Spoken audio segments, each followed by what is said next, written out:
المزمور 27. الرب نوري ونجايا، ممن غنخاف.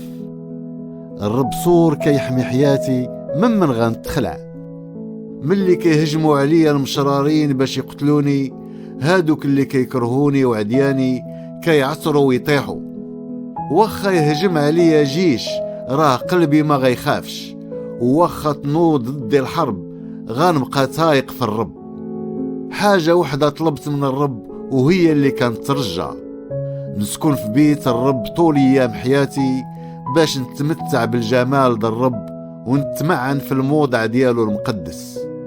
حيت في نهار المحنة غيخبيني تحت الظل ديالو، وغيسترني في الخيمة ديالو، وفوق الصخرة غيعليني.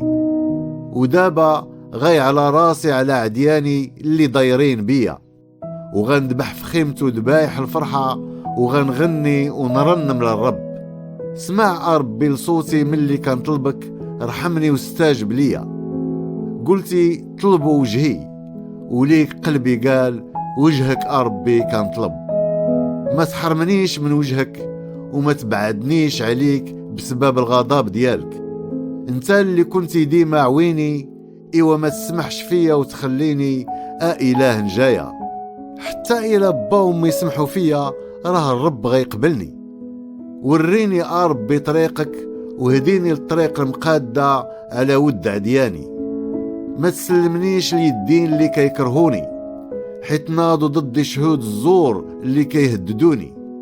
ولكن عندي الثقة باللي غنعيش حتى نشوف خير الرب في هاد الدنيا.